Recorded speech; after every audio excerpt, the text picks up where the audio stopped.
오늘 우리에게 주시는 하나님의 말씀은 신약 성경 갈라디아서 2장 19절에서부터 21절까지의 말씀이 되겠습니다.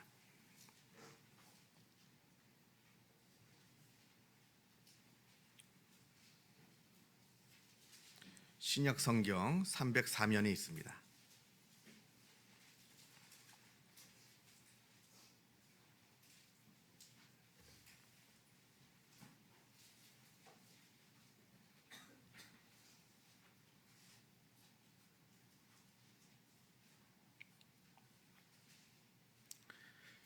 신약성경 갈라디아서 2장 19절에서부터 21절까지의 말씀을 봉독합니다. 이 계시의 말씀을 봉독할 때에 살아계신 하나님의 음성을 다 함께 들으실 수 있기를 바랍니다. 내가 율법으로 말미암아 율법에 대하여 죽었나니 이는 하나님에 대하여 살려 함이라. 내가 그리스도와 함께 십자가에 못 박혔나니 그런즉 이제는 내가 사는 것이 아니요 오직 내 안에 그리스도께서 사시는 것이라. 이제 내가 육체 가운데 사는 것은 나를 사랑하사 나를 위하여 자기 자신을 버리신 하나님의 아들을 믿는 믿음 안에서 사는 것이라. 내가 하나님의 은혜를 패하지 아니하노니 만일 의롭게 하는 것이 율법으로 말미암으면 그리스도께서 헛되이 죽으셨느니라. 아멘. 이솝 우화에 이런 이야기가 나옵니다.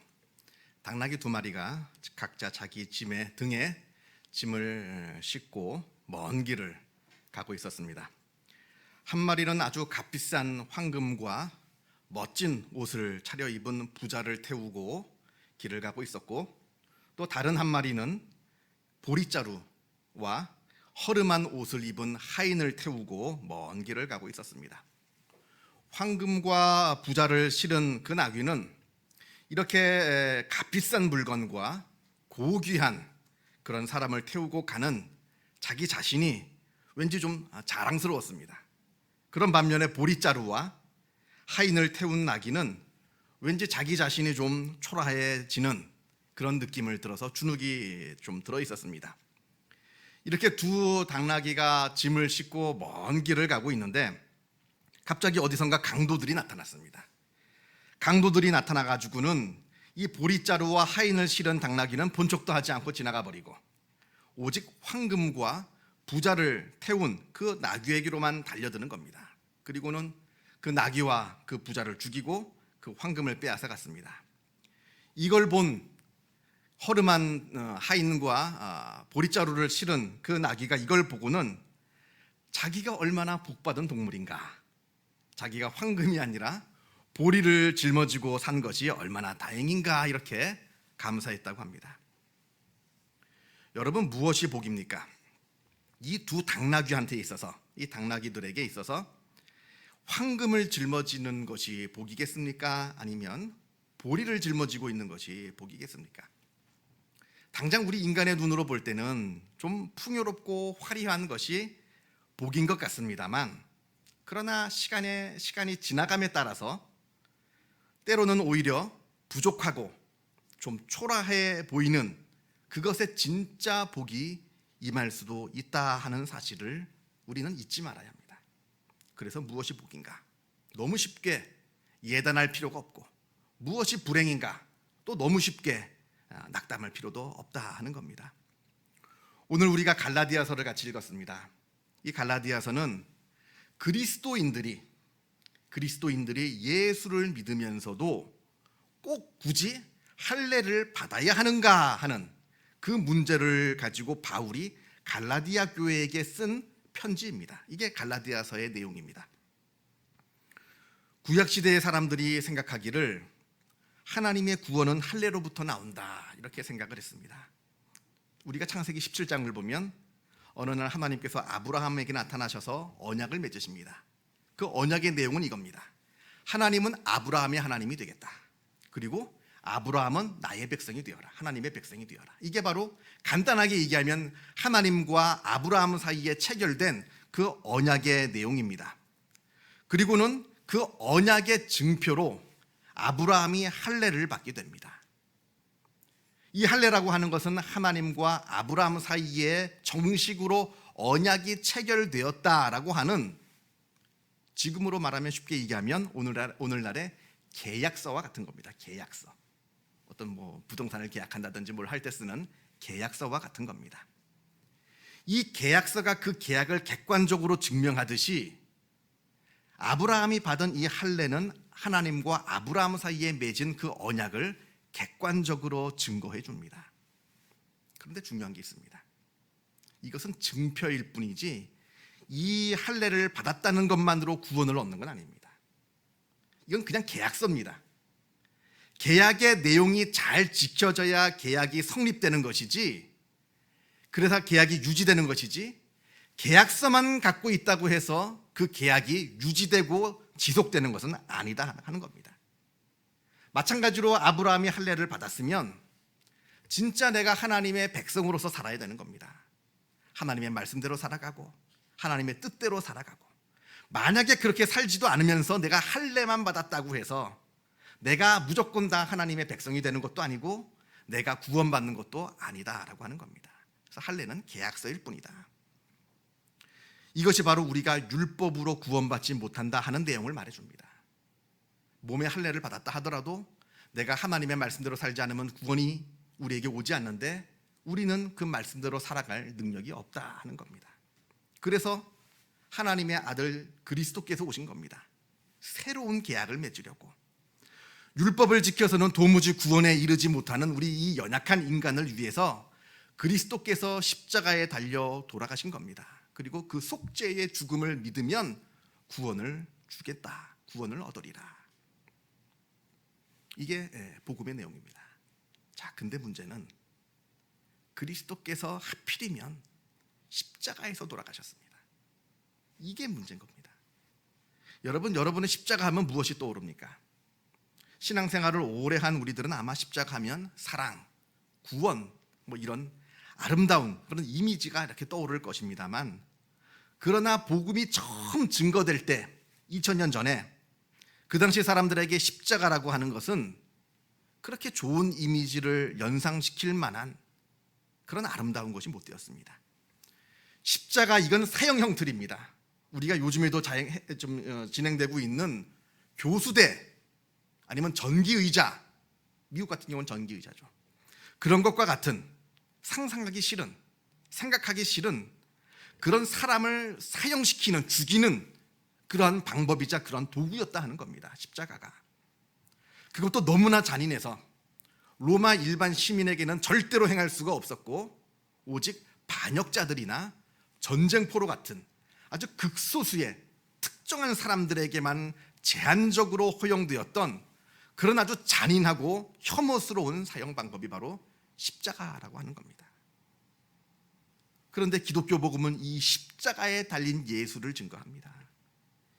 이 끔찍한 십자가에서 돌아가신 그 예수를 증거하는 것이 2000년 전 기독교 복음이었다 하는 겁니다. 이것이 그 당시 사람들에게는 얼마나 받아들이기 힘들었던 내용인지 우리가 짐작하기 어렵지 않을 겁니다.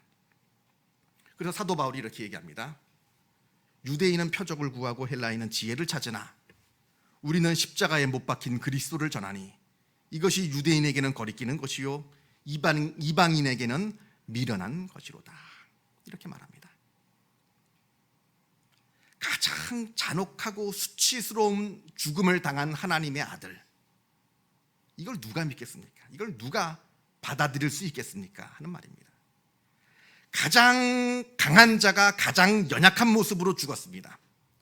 가장 고귀한 자가 가장 수치스러운 모습으로 죽었다 하는 것이 복음의 내용입니다. 아니, 이왕 돌아가실 거면 좀 다른 데서 좀 멋있게 돌아가시지. 왜 하필이면 예수님께서 너무나 그 당시 사람들이 싫어하고 혐오하는 저 십자가에 돌아가셔서 유대인들도 또 헬라인들도 다 십자가의 복음을 거부하게 만들어 놓으셨는가? 어떻게 저 험한, 저 수치스러운 십자가에서 저 아름다운 구원이 나올 수가 있겠습니까? 그 당시 사람들이 이렇게 얘기할 수 있을 겁니다. 그래서 거짓 교사들이 갈라디아 교회에 들어온 겁니다. 거짓 교사들이 들어와서는 뭐라 얘기하냐면, 너희가 예수 그리스도의 십자가를 믿더라도 그 십자가만으로 너희의 구원이 완전히 이루어지는 것이 아니기 때문에 너희가 십자가를 믿을 뿐만 아니라 할례를 꼭 받아야 구원을 받을 수 있다. 이게 갈라디아 교회에 몰래 들어온 거짓 교사들이 전한 복음의 내용입니다. 그러자 바울이 21절 그 이야기를 듣고 21절에 이렇게 말합니다. 만일 의롭게 되는 것이 율법으로 말미암으면 그리스도께서 헛되게 죽으셨느니라.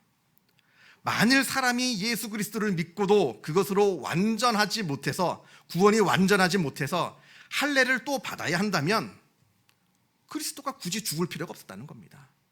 그렇지 않아요? 내가 할례를 받아야 구원받는데 굳이 예수님께서 내려오셔서 구원 십자가에 달려 돌아가실 필요가 없었다는 겁니다. 만약에 할례로 구원받는다면. 이 얘기는 역설적으로 할례 받아야 구원받는 것이 아니라 너희들이 그렇게 싫어하는, 너희들이 그렇게 혐오하는, 너희들이 그렇게 무시하는 저 십자가로만 하나님의 구원의 역사가 이루어진다 하는 말입니다.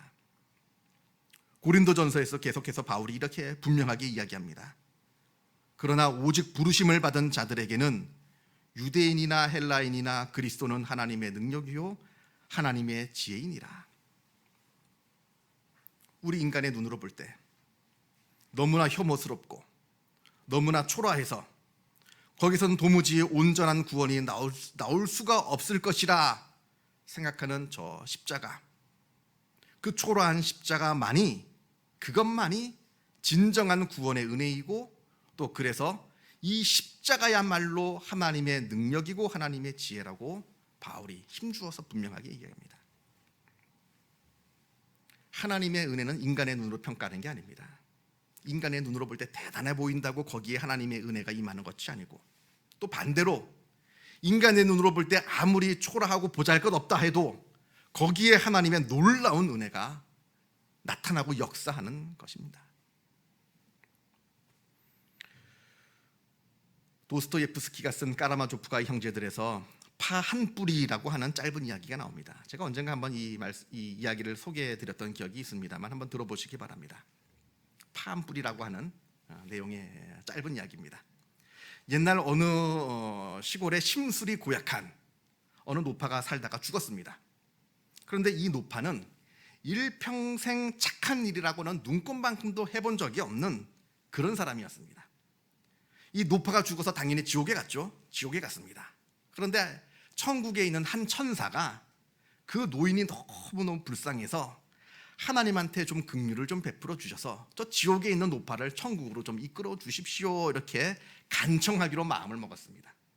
근데 간청을 하나님께 드리려고 하는데 착한 게 있어야죠. 착한 일을 한 게 있어야 하나님, 이 사람이 그렇게 나쁜 일을 많이 했어도 그래도 이런 착한 일을 했습니다.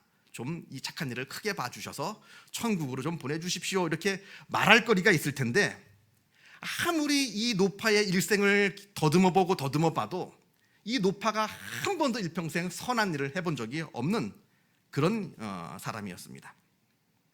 그래도 이 천사가 포기할 수가 없어서 계속해서 기억을 더듬어가고 있는데 갑자기 이 노파가 행한 선행 하나가 생각이 났습니다.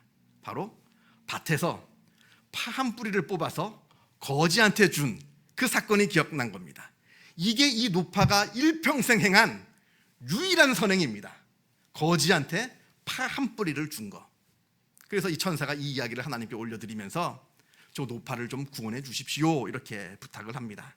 그러자 하나님께서 그 말씀을 듣고 하시는 말씀이, 그렇다면 너는 바로 그 파 한 뿌리를 가지고 가서 저 지옥불에 있는 저 그 노파에게 내밀어라. 그 노파가 그 파 한 뿌리를 붙잡고 천국까지 그 파가 끊어지지 않고 올라가면 구원을 받을 것이고, 만약에 중간에 그 파 한 뿌리가 끊어지면 그 노파는 다시 지옥으로 떨어지게 될 것이다 이렇게 말씀을 하는 겁니다. 그래서 천사가 지옥에 파 한 뿌리를 들고 내려가서 그 노파한테 파 한 뿌리를 내밀어서 하는 말이, 이 파를 붙잡고 올라오시오 이렇게 말을 합니다. 그래서 이제 이 노파가 그 파를 붙잡고 올라오고 있는데 천국까지 올라가는 동안에 이 파가 끊어질까봐, 행여나 끊어질까봐 해서 조심조심 끌어올리고 있는데 거의 다 왔습니다. 근데 지옥에서 보는 다른 죄인들이 보니까 노파만 구원받게 생겼거든요. 그래서 거기는 지옥에 있는 모든 사람들이 같이 구원받고자 이 노파에게 달려들어서 이 노파 다리를 붙잡고 있는 겁니다. 같이 구원받고자. 그러니까 이 노파가 놀래가지고 발길질을 하면서 지금 나를 끌어올리는 것이지 너희를 끌어올리는 것이 아니다. 이 파는 내 파지 너희들 파가 아니다 하면서 발길질을 하기 시작했는데, 그때 파가 뚝 하고 끊어져서 노파가 다시 지옥으로 떨어졌다라고 하는 이야기입니다. 자, 여러분, 만약에 이 노파가 그 한 뿌리를 믿고 가만히 붙잡고만 올라가 있었으면 어떻게 되었을까요? 그래도 너무나 많은 사람들이 그 파에 매달려 있었기 때문에 그 파가 뚝 하고 끊어져서 지옥으로 떨어졌을까요? 아니면 자기뿐만 아니라 지옥에 있는 그 많은 사람들도 다 그 파 한 뿌리를 통해서 구원을 받았을까요? 저는 후자라고 생각합니다. 그 한 뿌리를 통해서, 파 한 뿌리를 통해서 자기뿐만 아니라 다른 사람들도 구원을 받았을 거라 저는 그렇게 생각합니다. 왜냐하면 아무리 보잘것없고 아무리 연약해 보이는 파 한 뿌리이지만 그 파 한 뿌리를 통해서 하나님께서 구원을 베풀어 주시려 했기 때문에 그러합니다. 지금 그것이 파 한 뿌리냐 아니면 튼튼한 밧줄이냐, 이게 중요한 것이 아니라 이걸 누가 베풀어 주셨느냐, 이 일 가운데 누가 역사하고 계시느냐가 더 중요하다는 말입니다. 만약에 그 노파가 금방 끊어져 버릴 수 없는 이 파 한 뿌리만 바라보는 것이 아니라 그 파 한 뿌리 뒤에 역사하시는 하나님을 바라보았다라고 한다면, 그 연약한 보잘것없는 파 한 뿌리를 통해서 구원을 이루시고자 하는 그 하나님의 놀라운 은혜를 바라봤다라고 한다면 자기도 구원받았을 뿐만 아니라 자기 다리를 붙잡고 있는 많은 사람들도 구원을 받는 놀라운 역사가 일어나게 되었을 겁니다. 우리는 인생을 살면서 참 많은 일을 겪습니다. 그래서 나의 힘으로는 해결할 수 없는 많은 문제들을 만나기도 합니다. 그래서 기도합니다. 우리가 하나님 앞에 기도하게 되는데요, 경우에 따라서는 우리가 바라는 대로, 정말로 내가 바라는 그 제목 그대로 기도의 응답을 받기도 합니다만, 때로는 반대로 내가 기대하지 않았던, 아니 제발 이것만은 좀 피했으면 하는 최악의 경우가 발생하는 경우도 있다 하는 말입니다. 그럴 때마다 우리는 좌절합니다. 낙담합니다. 그러나 그럴 때일수록 우리가 바라봐야 하는 것은 내 주변에서 무슨 일이 벌어지고 있느냐, 이걸 바라보는 것이 아니라 이 내 주변에서 벌어지고 있는 일 뒤에서 누가 역사하고 계시느냐, 이걸 바라봐야 하는 겁니다. 내 이 모든 주변에서 벌어지고 있는 그 사건의 배후에서 역사하시는 하나님, 그 전능하신 하나님을 바라봐야 우리가 참된 은혜를 누릴 수가 있다 하는 말입니다. 로마서 11장에 이런 말씀이 나옵니다. 깊도다 하나님의 지혜와 지식의 풍성함이여 그의 판단은 헤아리지 못할 것이며 그의 길은 찾지 못할 것이로다. 누가 주의 마음을 알았느냐, 누가 그의 모사가 되었느냐, 누가 주께 먼저 드려서 갚으심을 받겠느냐. 이는 만물이 주에게서 나오고 주로 말미암고 주에게로 돌아감이라. 그에게 영광이 세세히 있을지어다. 아멘. 이런 말씀이 나오는데, 하나님의 지혜가 깊다고 말합니다. 그 지식이 풍성하다 말합니다. 그래서 우리의 인간의 판단으로는 하나님의 판단을 도무지 헤아릴 수가 없다라고 말합니다. 그런데 왜 인간은 하나님의 모사가 되려고 하느냐? 왜 하나님께 너희가 감히 조언하려고 하느냐? 왜 하나님께 너희가 충고하려고 하느냐?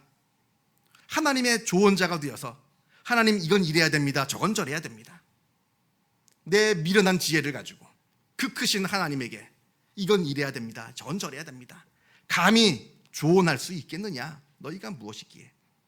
바울이 우리에게 묻습니다.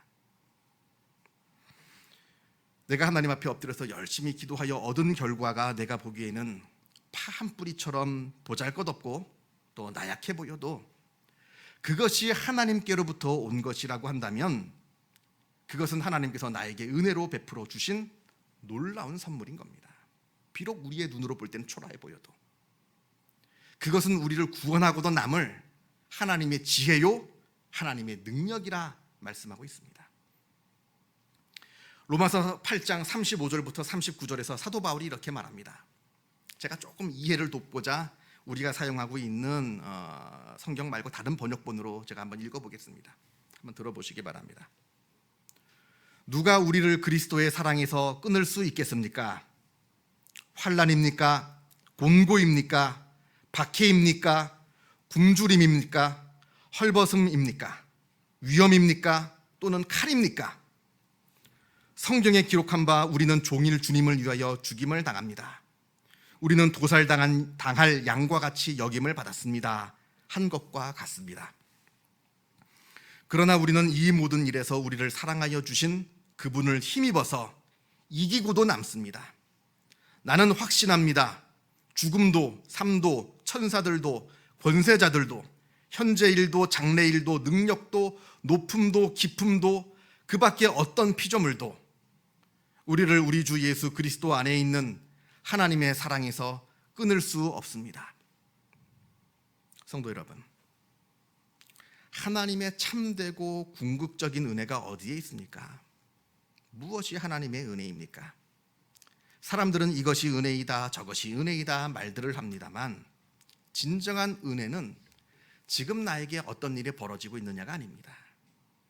누가 이 일을 역사하고 계시느냐, 그것이 중요하다는 겁니다. 세상의 그 모든 어떠한 것도 그 사랑을 끊을 수 없는 그 하나님의 사랑, 그 사랑을 베풀어 주시는 하나님께서 지금 이 일을 지켜보고 계시고 역사하고 계시는가?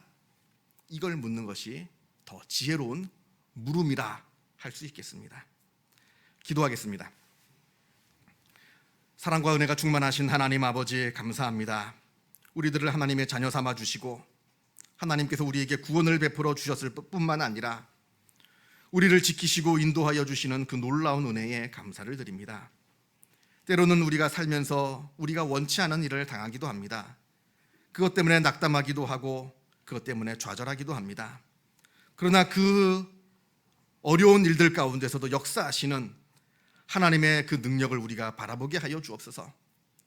파 한 뿌리와도 같은 그 보잘것없는 것을 통해서도 역사하시는 그 놀라우신 하나님의 능력과 은혜와 사랑을 바라보게 하여 주시어서 우리가 어려운 일을 당할 때마다 더욱더 하나님을 바라보며 의지하며 넉넉히 이겨나가는 하나님의 귀한 백성들이 되게 하여 주시어서 하나님께서 그 보잘것없는 것을 통해서도 역사하시는 그 놀라운 은혜가 헛되이 되지 않도록 우리들의 삶을, 우리들의 믿음을 주님께서 주장하여 주시옵소서. 모든 것 주님께 감사드리오며 이 모든 말씀 우리 주 예수 그리스도 이름으로 기도하옵나이다. 아멘.